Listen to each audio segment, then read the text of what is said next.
So we're going to get started here.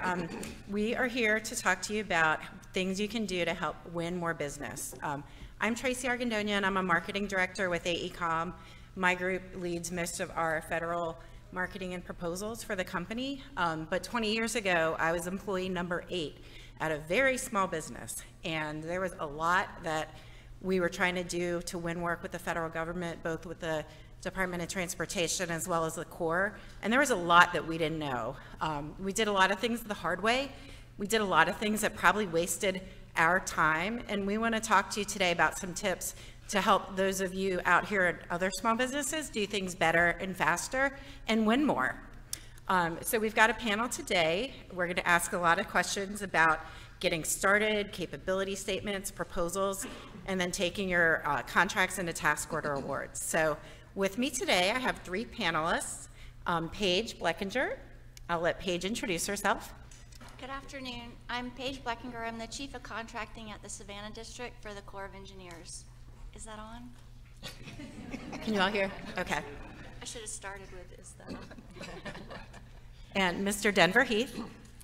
Good afternoon. Denver Heath. I'm a principal assistant responsible for contracting, one of 3 in the Corps of Engineers. And the area that I support are the 4 divisions out west to include Alaska, Japan, and Korea.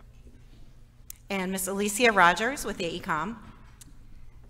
Hi, I'm Alicia Rogers. I'm a senior marketing manager with our National Governments Group at AECom. I have been working on proposals for a lot of years, 30 plus years, and over that time I've worked with a lot of businesses of all different sizes, from micro small to large, both as an employee but also as a consultant. Okay, I've got a couple of required. Thanks for coming. We got a good turnout. Yeah, thanks for everyone for being here. I've got a couple of required slides I've got to go through before we get started. First, in case of emergency, the exit is in the back of the room. I want everybody to take note of that. Second, just a reminder, if everybody could please turn off the ringers on your phones, at least for the next hour or so, except for Chuck, who's keeping time for me. And thank you to all of our sponsors who are here in the room with us today. Everybody will earn 1 professional development hour for attending this session. The way to make sure you get the credit for that is by having your badge scanned by the SAME staff in the back of the room, right by the door. And you can get that done at the end of the session if you didn't do it already on your way in. So we've got 4 topics that we're really going to focus on today. And what we're going to do is I'm going to ask some questions of our panelists. We're going to take about 45 minutes or so to go through a roundtable discussion here. And then we're going to save about 10 minutes for the end, where we'd like the audience to jump in with your additional questions. If there's something that you want to follow up on because you didn't hear it or the answer wasn't clear, then wave your hand at me then and stop me. But otherwise, we want to hold the other questions until we get through the initial presentation. So our first topic today is on getting started in teaming. And so question for the panelists is, what are some tips for a small business to get started winning federal work when they don't have any experience working for the government? And would Paige or Denver like to start? Sure. So that's certainly a challenge.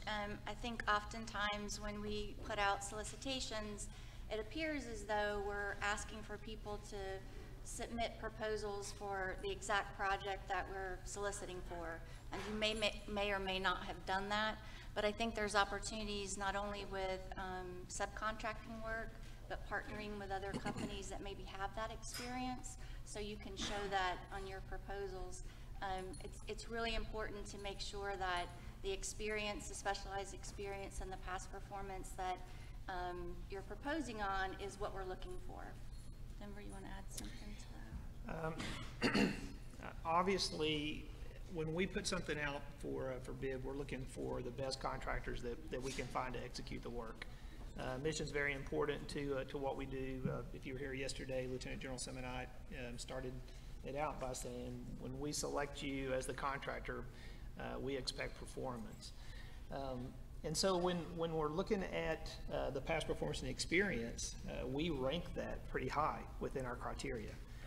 We're looking for, I mean, experience is one of our top factors that we put in there. And so I can understand from a perspective of a new entrant into the market, if you haven't done business with the Corps of Engineers or you haven't worked in that area, that it can be difficult to break through. But I think just highlighting what Paige said in terms of subcontract with large businesses in your key areas, start developing that past performance. Because when it comes to selection, that's what we're going to be looking for. What have you actually performed before, and how well did you do that? Alicia, could you talk a bit about how small businesses can get some experience by working with a large business and taking their experience outside of the government to win work for the government? Sure. When we're teaming with small businesses as a large business, a lot of times one of the things that we need to consider is certainly the qualifications, capabilities, and ability to perform of the small businesses, but we are also looking for teammates that we have worked with in the past, and we need to show that, and the government's looking for that history of working together.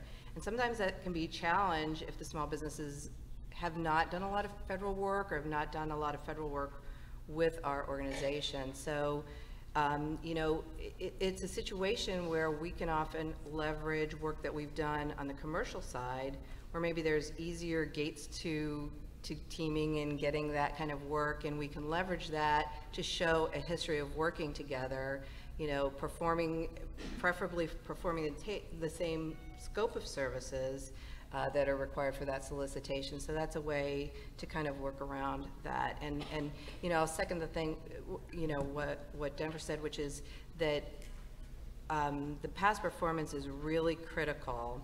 And I was reminded earlier that that we all depend on CPARS ratings for our federal work, but the government does provide a way to get past performance scores from our customers on commercial work, and that's through the PPQ form, the NAVFAC standard form, that folks might not know is available to document how they did on those jobs, and that's, you know, really critical. Just one more thing I'd like to add, and that would be you can joint venture with another firm that has experience in working, and so that's one way to do it. But then also hire key personnel that demonstrate good quality experience of working for us, and that's very helpful as well. So when you're looking at teaming with another partner, how does the government look at the experience? Is it more important to show experience working with the agency, or is it more important to show just relevant experience of any type? So if you don't have the relevant experience, and that's the minimum qualification in the solicitation, you're not even going to get to the point where you're considering that partnering arrangement. So I would say having the experience and making sure you meet the minimum qualifications of what that experience is. So oftentimes it's the size of the building, the value of a project, something like that, or maybe a particular facility type. So if you don't have that recent relevant experience that we're asking for, who you're working with isn't going to matter. So I don't know if you would agree with that. I do agree. I know that over the years we've had criteria where it actually said we prefer if you've done business with us, the U.S. Army Corps of Engineers. We've tried to eliminate that criteria over the years. And the reason for that is we're focused on whether or not you have the experience performing this type of work. But there is a learning curve when you start to work with the federal government if you've never done that before. And especially with the Corps of Engineers and all the specifications and the restrictions and the reporting requirements that you have to go through. So there is an advantage for you to be able to speak to if you have quality experience in the areas that we're looking for, plus you've done work for us before, then that gives us an indicator that you know how to work with us on top of your experience. Can you provide some tips for small businesses who are looking at going after unrestricted work?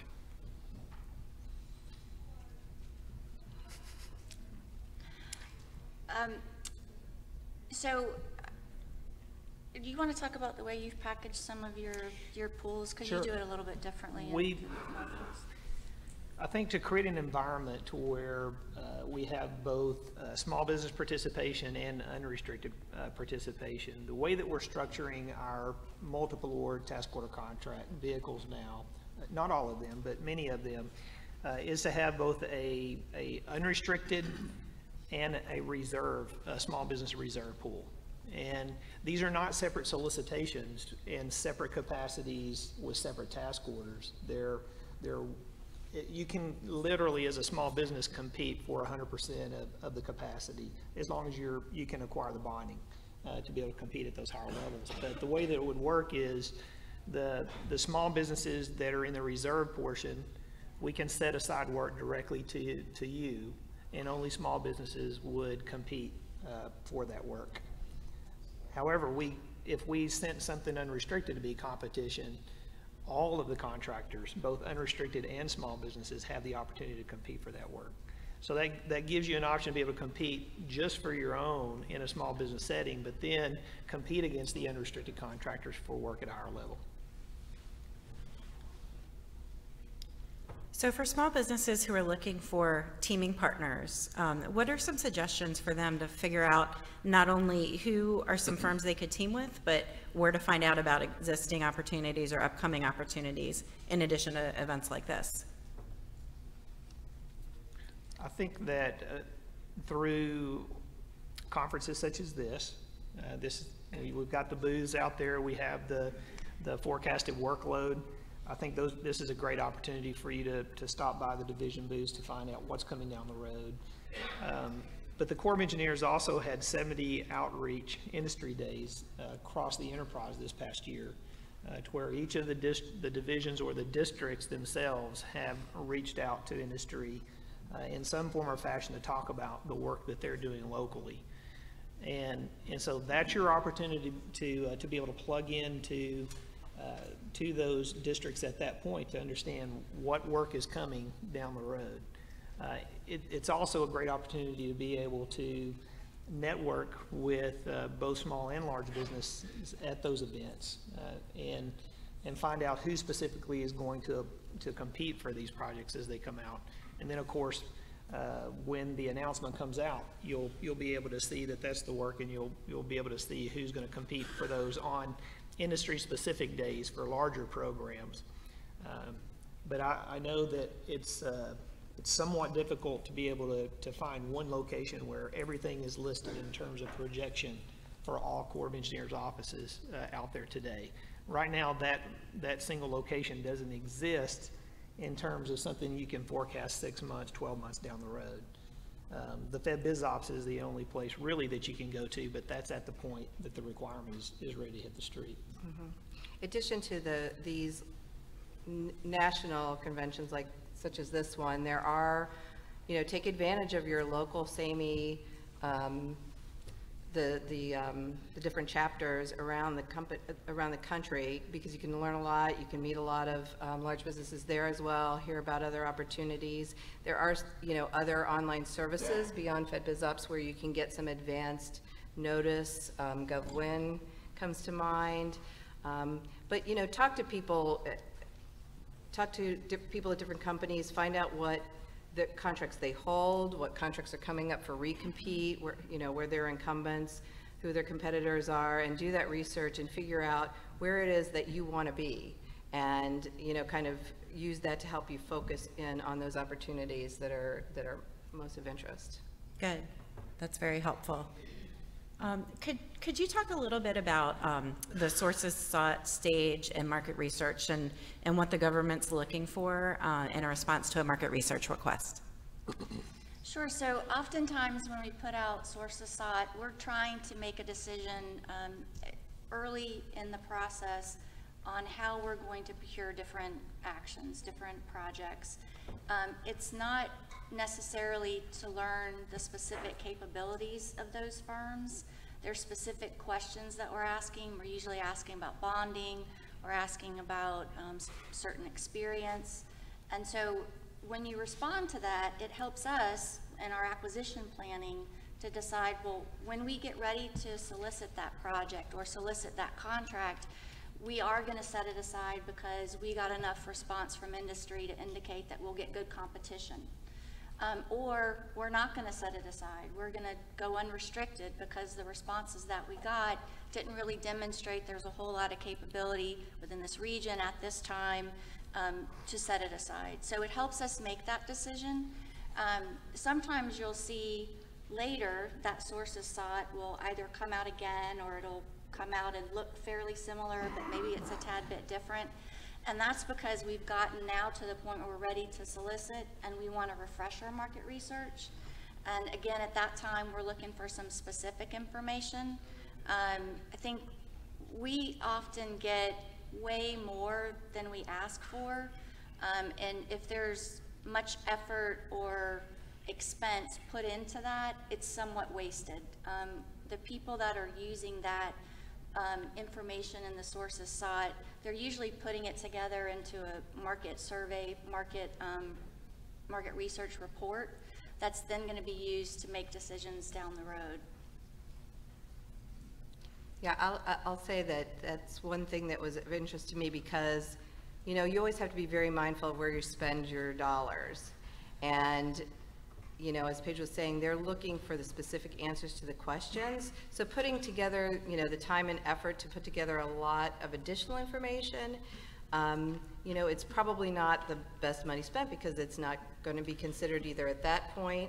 And from my understanding, it is completely separate from the actual solicitation process. The other thing is that when we were talking earlier about how you find out about opportunities, sources sought are usually an indication of something that's likely to come out, and you can kind of use that also in your market research for getting pre-positioned. And I have gotten feedback from industry that we don't know what happens with that information, and so they're reluctant to participate in it. We don't have any feedback to give industry after we get that information. Like I said, it's used internally to make decisions about how we're going to move forward with projects. So if there's anything you take away from what I say, it's not wasted when you respond to that. We use that information and it drives our decisions down the road. So if you don't respond, then you're not really giving us the information that we need to make some good business decisions. And we'll try to keep them simple, so they're not. Well, just to add to that, one of the decisions that we make, it's not just whether it's going to go small business or be issued unrestricted, but is it going to go 8A, woman-owned, service-disabled vet, hub zone? And so the data that we receive, if we also bounce that against the goals of the district that's doing the market research to see where are they at in executing against their goals for the year. And so those programs have parity with each other. They're not prioritized over one another. And so the areas where we are lacking in our goal execution, if there are two or more, or we expect competition in that area, and it's something small business can execute, then we will place it in that goal area to bolster those goals. Okay, so very important that you respond to that. And from a position where I sit, where it's not at a district execution level, but at a higher authority level that approves acquisition plans for large requirements, that market research is pretty critical, because when it comes to me, if they're saying, okay, this is not conducive to small business, and then they have the market research to support that, then it's going to go unrestricted. So if there are actual capable small businesses out there that do not respond to those sources sought, it will impact potentially the decision to be set aside. And I'll do one more plug for responding to sources sought. We have in the past done sources sought way in advance of a procurement. And then when we got closer to advertising that requirement, we've called those companies just to say, are you still interested? Is this still your current capability? Has anything changed? And we don't go back out with another sources sought. We refresh the material through those one-on-one conversations. And so that's an opportunity for you to kind of get a heads up, oh, that's maybe moving again. It's maybe a little bit closer to being advertised. So once you move from the sources sought stage into the proposal stage, how is the material from the market research stage considered? For example, if a company provides their capabilities during market research, do they still need to describe what they offer in their proposal? Yeah, it's completely different. And I think someone even mentioned the folks that are processing and using the information that you've provided for our market research, they're usually different people, a whole maybe different division that's then looking at proposals. So responding, and I mean, maybe that's where you put your money and your emphasis is getting that proposal right. It's a totally different, and what we're asking for is totally different at that point as well. Great. So let's move on to the topic of proposals, and I'm sure a lot of us could talk about this for a very long time, but maybe we can start with some tips for small businesses who have never done a federal proposal first. What are some of the most important things they need to know? Read it like 10 times before you start doing anything. And I know we tend to talk in code. It's not necessarily to trip people up, but my best advice is when you're reading those requirements for submittal, try to go a little bit beyond what we're asking you to submit and try to think about why we're asking for that information. What are we looking for? What kind of expertise are we needing? And really understand what the requirement is. I think if you start from that point, then when you start putting in your specialized experience and deciding which projects you're going to push forward, it might be a little bit more clear which of those projects are going to ring true to the evaluation board. What would you add to that, Tim? I think that's great. I think follow the RFP instructions, okay? Because you can do everything right everywhere else. You can have a great proposal, great experience, great past performance. But if you fail to submit a minimum requirement of the RFP, then your proposal will become deficient. And what that really means is we cannot award to you a contract, okay? The only way we could award a contract to you is if we entered discussions and targeted that specific area along with pricing information and asked you to correct that. But the assumption, though, is that we would enter discussions to begin with. And if you read many of the solicitations will have a clause in there that puts you on notice. Our intention is to award without discussions in many respects, okay? And so we do go into discussions, and we do that a lot, but we probably, in an equal amount of time, we don't enter discussions because we will have contractors that follow the letter of the RFP, provide the information that's needed, are very good proposals, high experience, and a competitive price. And at that point, we don't need to enter discussions. We have an awardable proposal. And so we have a section that calls for submission requirements. Make sure you break it down and you submit everything that the submission requirement section speaks to. And we have another section that speaks to how we're going to evaluate each of those criteria. Make sure you understand how we're going to evaluate your proposal. And that's where you have the ability to ensure that you meet the minimum requirement, but then you can go above and beyond that in your experience to tell your story to the evaluator on why you're the best company for the job. And that's where those things that are above and beyond the minimum requirements are things that are going to make the final source selection decision trade-off with that contracting officer as they write up the source selection decision and they're comparing the contractors against one another. They're writing down your significant strengths and weaknesses and why you're considered, great experience in each of the categories. They're bouncing that against each of the contractors, and they're bouncing that against your price that you're submitting. And they're basically saying, is what you're submitting worth the price in comparison with another contractor, what they're submitting and the price that they're charging, okay? And so it's critical that you're able to articulate and answer the minimum requirements, period. But where you get your award is going above and beyond that. so that you'll have those significant strengths to bring to the table for us. You know, and that's a tall order for small businesses, and you know, the government gives us 30 days, 45 days sometimes, depending on the type of solicitation, and the reason they give it is we need that time. We need all of that time. Even if we've submitted something very similar before, it's not, every single RFP is different, has different nuances, and your submission needs to be tailored to those nuances.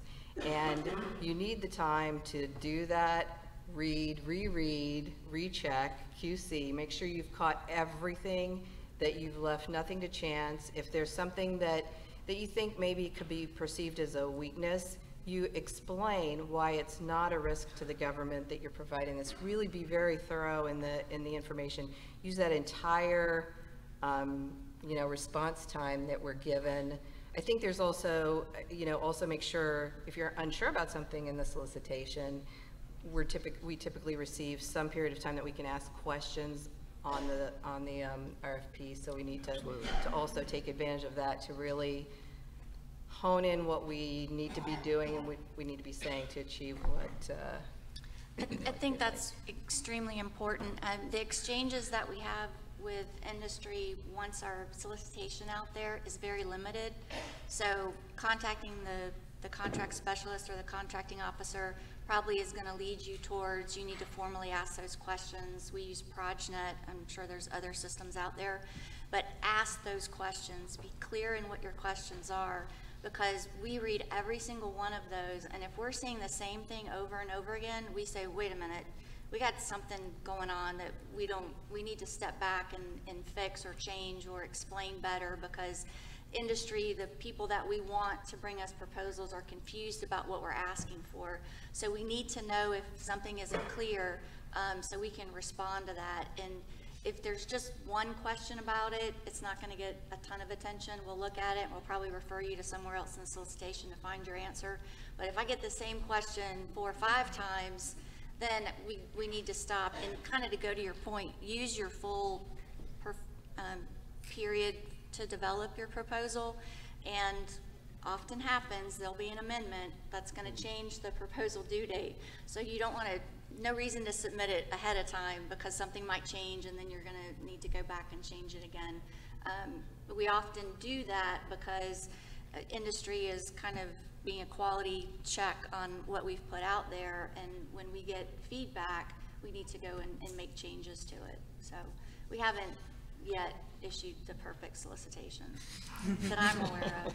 Maybe before I retire, I will. So what are some things that you see businesses tend to do well in their proposals, and other, you know, are there any patterns for things that where you see businesses are consistently, you know, missing the boat as far as what you're asking for? So one of the questions that we often get from source selection boards is not a complete understanding when there's teaming arrangements or prime sub relationships.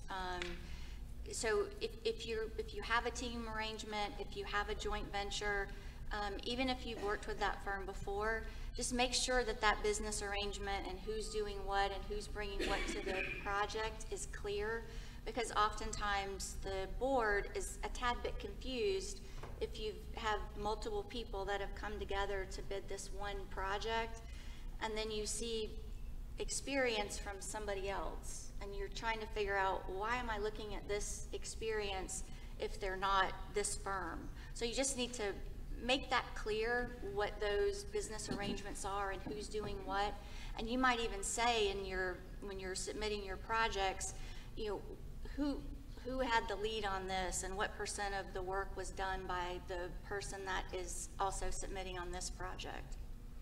Because we want to be able to say clearly that the projects that we're evaluating for their recent relevant experience and for past experience, these connect to the people that we're going to select for the contract. And if that's not a clear line, it's confusing to the board. Mm-hmm. And that's a difficult one for them to answer for themselves. Alicia, do you want to talk a bit about how important it is for small businesses in particular to really tailor the information that they provide and you know, so that they understand it's not just submitting a form? Right, right. You know, particularly, I think the tendency is with all of us, even in large businesses, sometimes to think, all right, the SF-330 form, it's a form. I filled out this resume before. I'm going to use the same person in this new submission. So great, this saves me time. You know, the two things that we know are evaluated most closely from our experience are the projects and the resumes. And, you know, what we hear time and again is that, you know, we need to be hitting the keywords, the key things that they're looking for in the solicitation. And those keywords change from opportunity to opportunity. You know, we need to, you know, just pulling something off the shelf, you know, maybe it'll work, but likely it won't. And you need to take that time to really look at that person or that project, think about why you're including them in your proposal, and make sure that it's reflected in their proposal, the relevant experience that they have that's very targeted to whatever that scope of work is. And that's why I say the time, you know, sometimes people think, oh, it's just another 330 form, but you need the time to be able to do that and really take it. You need to treat it as a full proposal, even if it is the form. And I think that's the difference. It's a very competitive market. And, you know, I think from our perspective, we know that that's the key to, as a large business, being successful. And when we look to our small business team partners that we're working with, we also kind of need them to think about that. If we're asking them for things to include in our proposal as a subcontractor, we need to know that they're aware that they need to tailor things to help us put that into the submission as well. So, you know, I go back to it. Use that full response time and get things as specific as possible and make it easy for these guys to give you a high score. So when it comes to oral presentations, I know, you know, some agencies use them differently than others. You know, NAVFAC will often have you come in and do an in-person presentation, and with the core, you know, it's usually a phone interview with 6 questions. Could you talk a bit about how you consider these oral presentations or the discussion questions as part of the overall evaluation? We don't typically use oral presentations. So I don't have, do you guys use them? We have a lot of contracting people in the room, so yeah, maybe they've got other there's probably experience. several in here that have done it. It's not something that we do as frequently as in writing proposals, but where I've seen oral proposals used are on very complex requirements where they really want to talk to the team that's going to execute, bring in the key personnel of the company to be able to talk through the details of those things. And I think it's important, when you get in that situation from a government's perspective, we're focused on making sure that we ask everyone the same type of questions, and that we're keeping everyone on a fair in a fair process going through that. And so we'll lead that. We'll ask the same type of questions to each of the firms to get the information that we're seeking. But if we provide any instruction up front to you, I mean, closely follow the instructions that we provide to you. Provide clear key messages to us in your presentation. Don't read from a script. You know, presenters, I think, should display a full understanding of our requirement. This is your opportunity to bring the words of your proposal to life for us, okay, and to clearly help us believe that you're the right firm for the job. And so you want to bring the people who are going to execute, the people that are responsible, that have the decision authority to that oral discussion or presentation for us, so that we can see that demonstrated for us.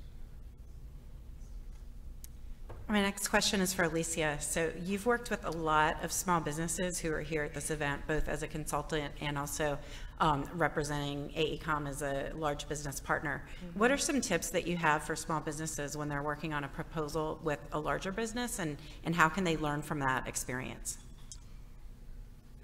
There's probably a couple ways to look at this, but, you know, I think if you've learned anything from coming to these meetings, it's that large businesses are as critical to small businesses as small businesses are to large businesses. And we need to kind of think of these going after this work as a real partnership. And it's important for us to approach it that way, and it's important for the small businesses to approach it that way.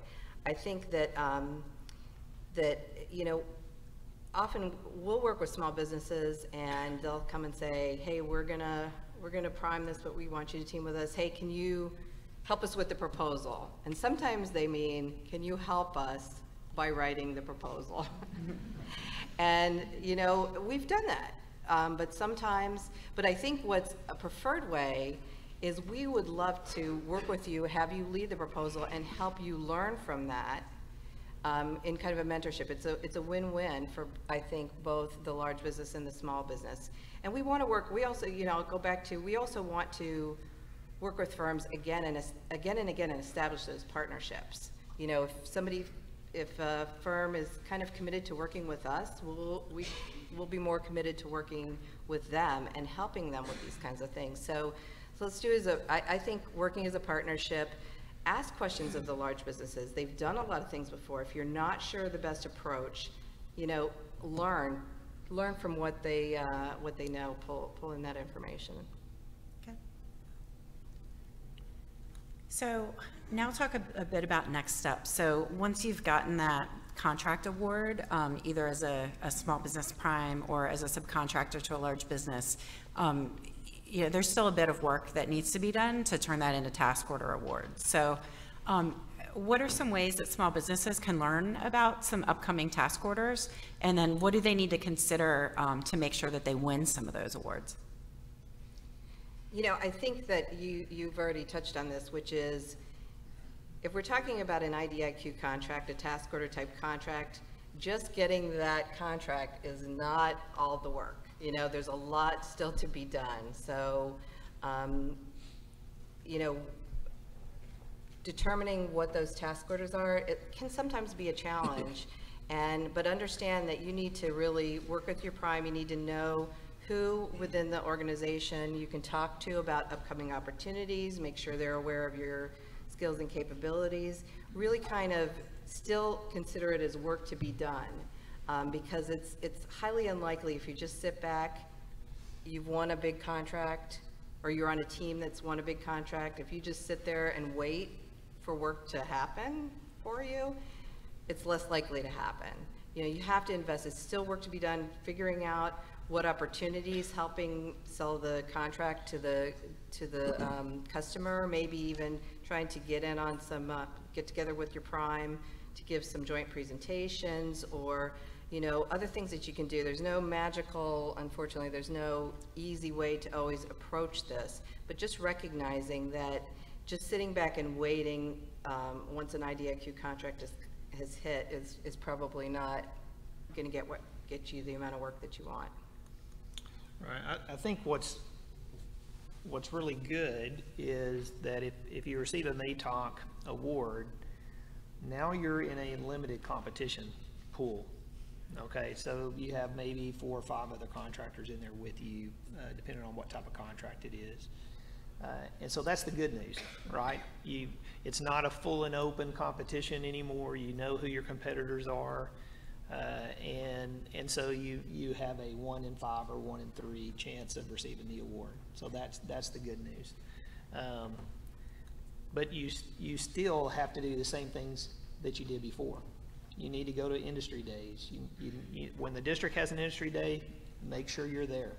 Make sure you're talking to the program managers, the requirements generators, because they're the ones that know what's coming. And at least once a year, most districts have an industry day with the public and talk about what their program is coming down the road. Some have more frequent than that, and so you'll have more of an opportunity to do that. The number one thing that you can do, and it's kind of the chicken or the egg thing, I get it, but once you get an award, you got to knock it out of the park. You need to perform it well, and that right there is going to help you more than anything for the future in being able to get a future award. I get it, it's the chicken and the egg. I understand that, but a MATOC is created to have maximum competition within that pool for every action going forward. Unless it's a final one, there are, other than full and open competition actions that can result within a MATOC. But for the majority of actions, they're competition among the MATOC holders. And so you just have to be involved, and you have to compete. You have to sharpen your pencil. But once you get an award, perform it well. That's going to help you for the future. Yeah, I absolutely agree. Once you get that first task order, just really, really perform well on it. And understand going into that we've already made the determination that everybody in that pool could do the work. So it comes down a lot to price. And I hate to say that, but you're competing against people that we believe could do the job as well.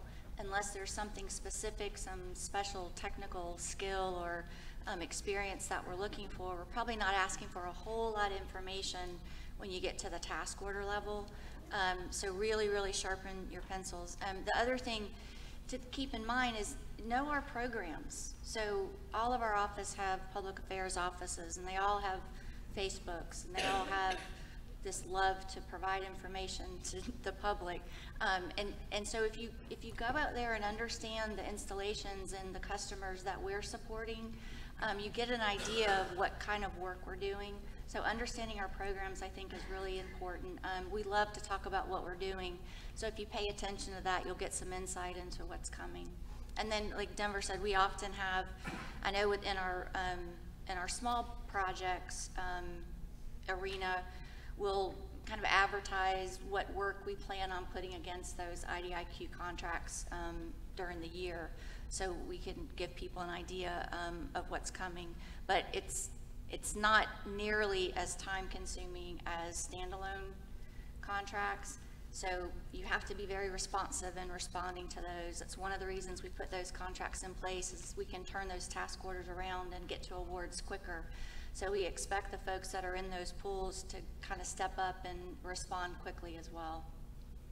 And then the last thing I'd say about that is, maybe this year will be a little bit different if we're getting our budgets a lot sooner. But just because of the budget cycle for the past, 17 years, it seems like, it falls late in the year. The requirements drop late in the year. A lot of the times our customers, the installations, don't know exactly, they haven't ranked their priority projects yet, and we don't know where the money's flowing, and so we're constrained as well in trying to forecast for you. We may have trends. We know a certain amount of FSRM or facilities maintenance restoration type projects are going to drop, but we may not know exactly what those are until late in the year. And that's just a constraint of where we've been from a budgetary cycle perspective. Alicia, I've got one last question for you. Okay. So one that I think a lot of the large businesses here are getting from the smaller businesses is, all right, you've put us on your team and we won the contract, and so now what do we do? How do we turn that contract into awards? How do we make sure that as a small business, the large businesses are looking at us to subcontract on any given task order? Right.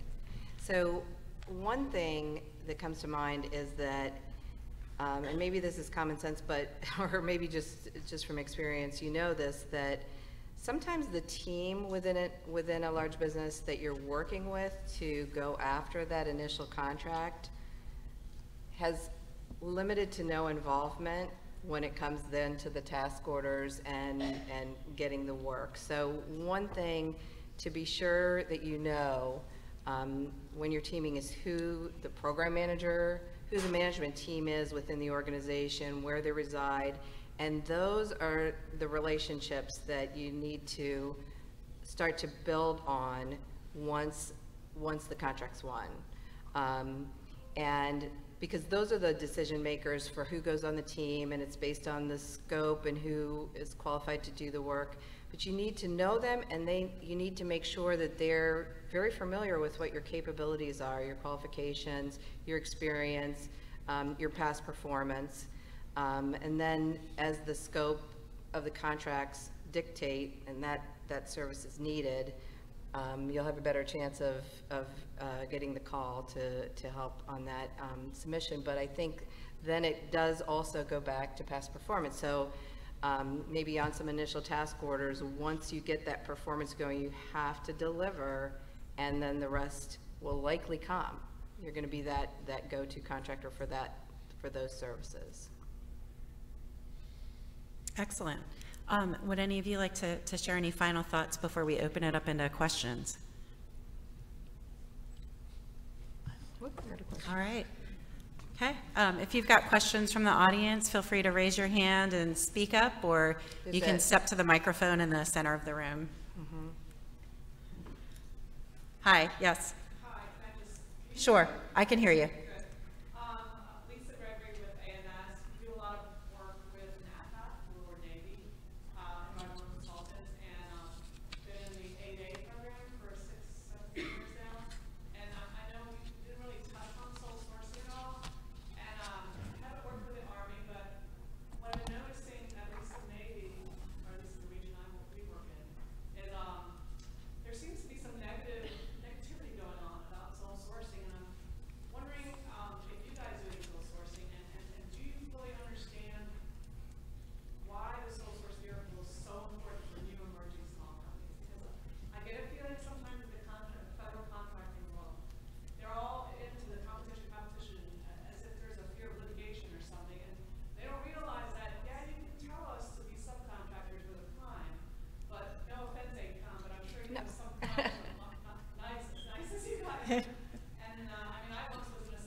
You're increasing your diversity and project portfolio, which is absolutely, I'm very grateful for that.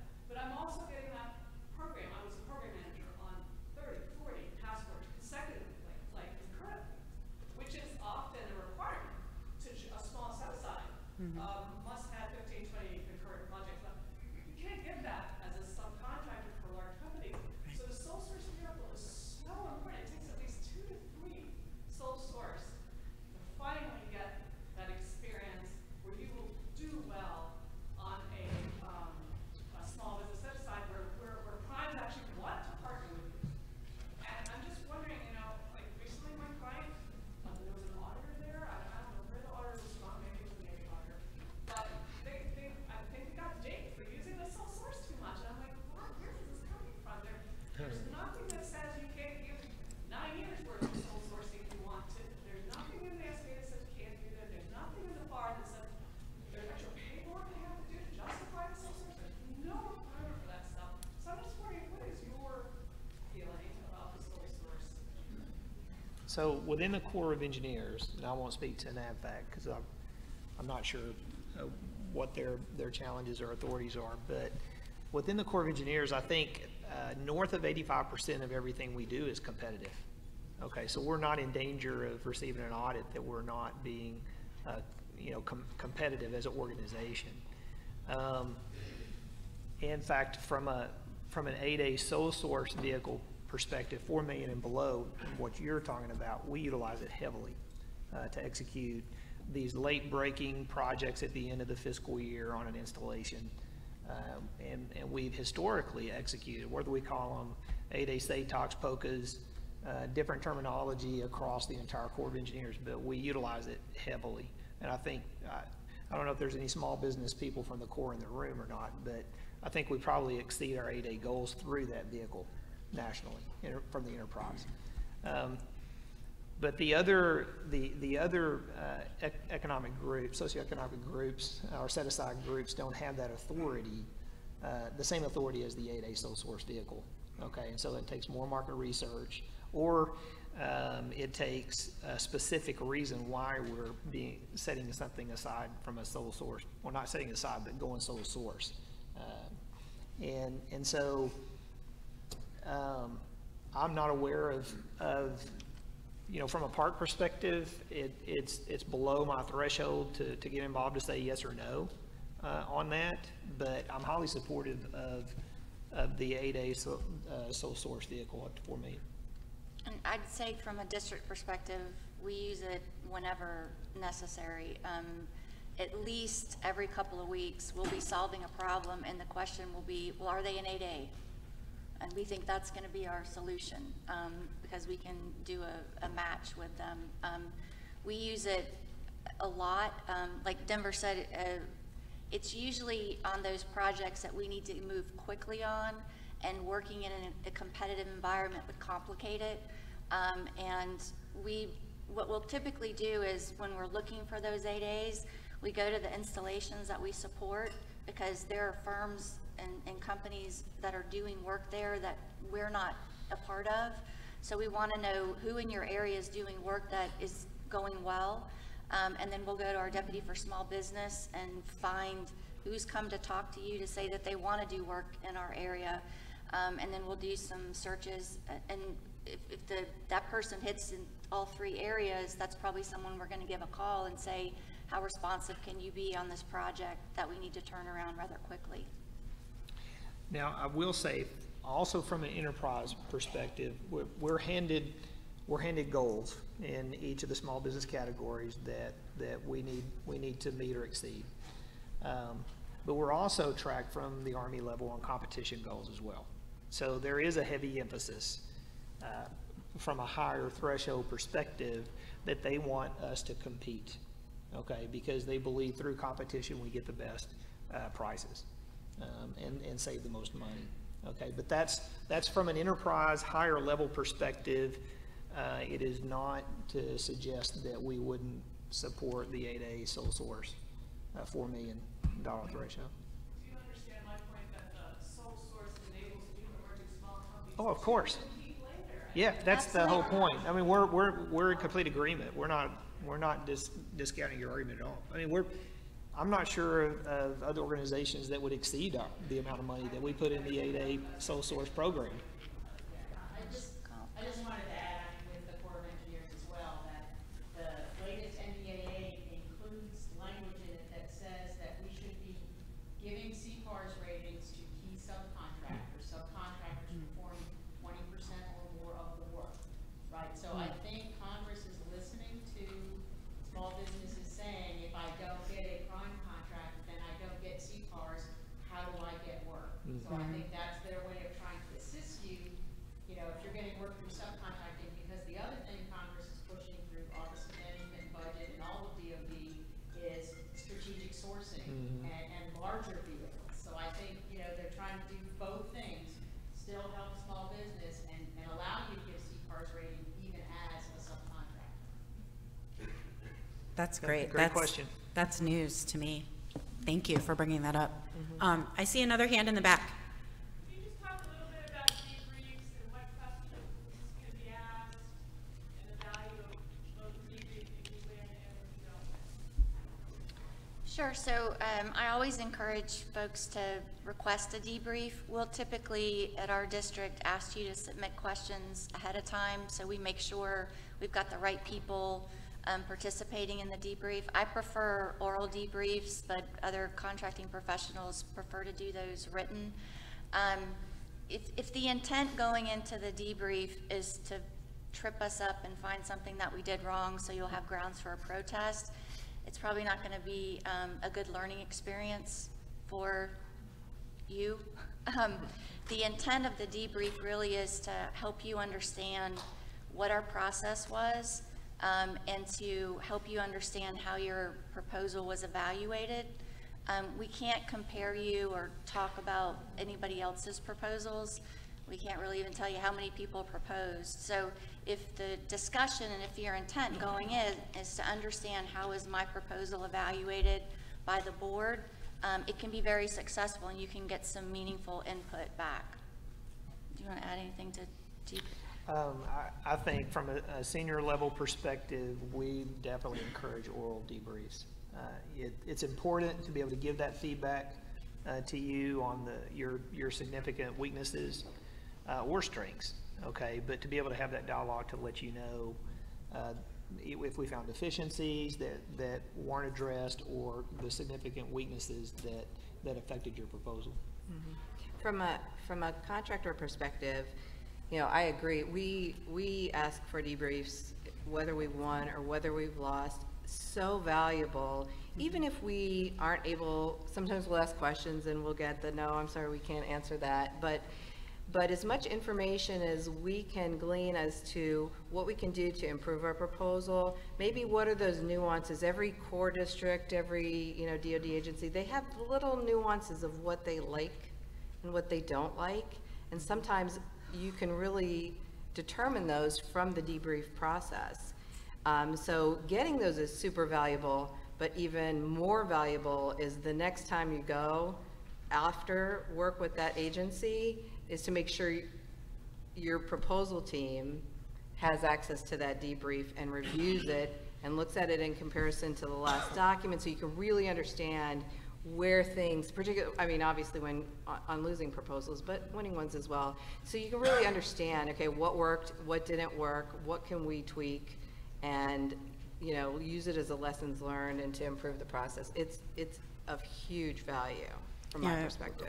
We've learned so many things from debriefs, everything from why you lost or why you did not get shortlisted to what you can do better the next time. And so it's especially helpful when you are going after a lot of work with a specific client, because you get to figure out what the patterns are. So we were going after work with one agency and finally figured out our experience just was not relevant, and there was nothing we were going to be able to do to fix that unless we found a teaming partner that offered it. With another agency, we found out that they were so by the book in terms of evaluating your resumes that if they said they required a geotechnical engineer and you gave them a geotechnical engineer but you called them a foundation engineer, that resume wasn't even considered.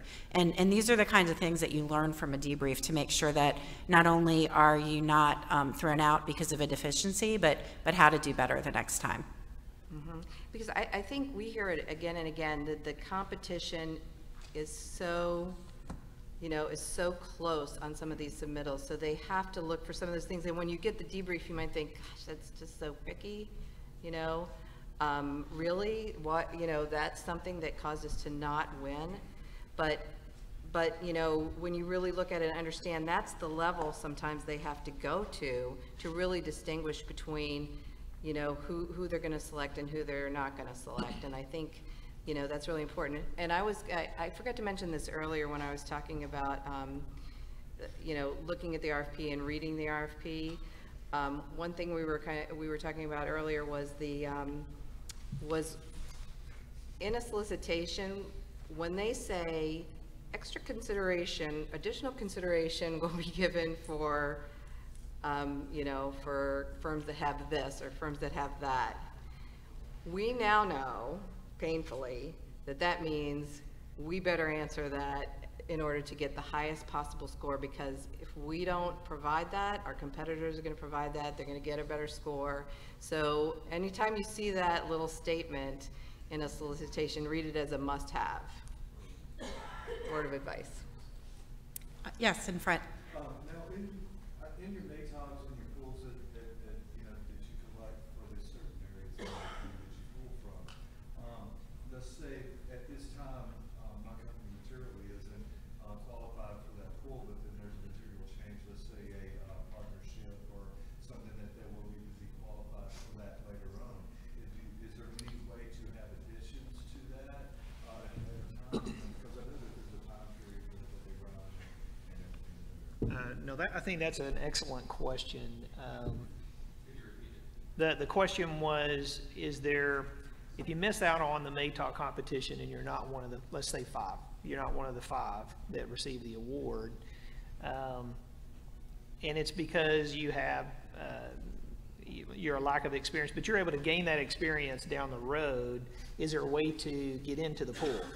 Okay, is there an on-ramp provision in the so that you could compete and become part of the competition down the road? So we do have the on-ramp terminology. Off-ramp has been out there for quite a while, and we are slowly getting into understanding exactly the benefit of that. I think part of it is it takes a while for us to go through the full acquisition cycle.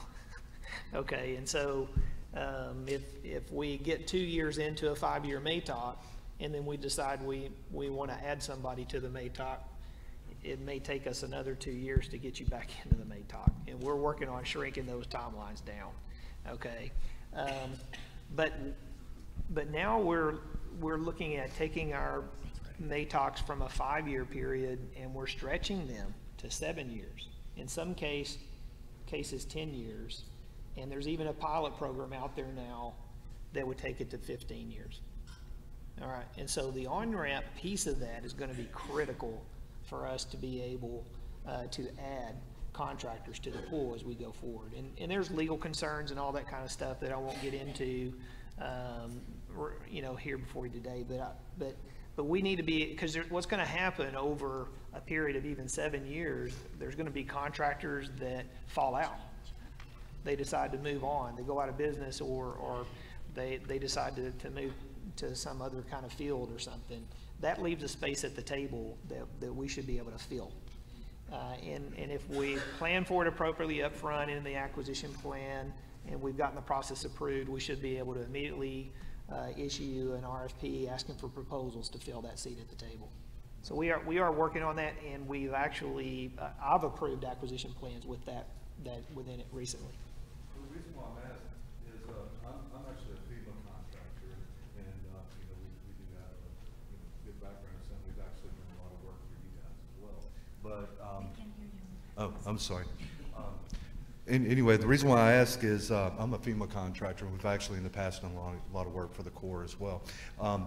But in that, especially here in the the recent past, even within a little over a year, we've noticed it during some awards, even during that we've seen some companies be able to come in after the award process and everything, and when it was brought to a protest of them even being in there, there was like, well, they ramped in, or ramped up and into that contract. For some reason they were allowed to, but we weren't really given any information and wasn't allowed to protest that. So I was curious, because of our diversity and the way we're diversifying, the MATOCs will be important for different divisions of my company. And so that's why I'd ask that situation. Right, and FEMA, when you start talking about FEMA, you're talking about natural disaster response, and then you get into urgent and compelling, where we have to immediately, if we exceed capacity and we have to bring on additional support, that's a whole different part of the Federal Acquisition Regulation, where we cite those authorities to bring in contracts. We can go sole source in those cases, but it's based on urgent and compelling need. But your point is well taken. From a MATOC perspective, in our general workload, we are moving to having on-ramp provisions in those tools. I know we're about out of time, or actually over time, but we're happy to take on a couple more questions, and understand if some of you need to walk out. I see a question over here to the side. Hi, I'm Karen DeLeon, Peregrine Solutions, a women-owned small business. And I'm just curious, we hear a lot about the 8A sole source, the 8A sole source, the 8A sole source. Are you aware, and do you think that there's awareness throughout the contracting officer community that you can sole source to women-owned small businesses?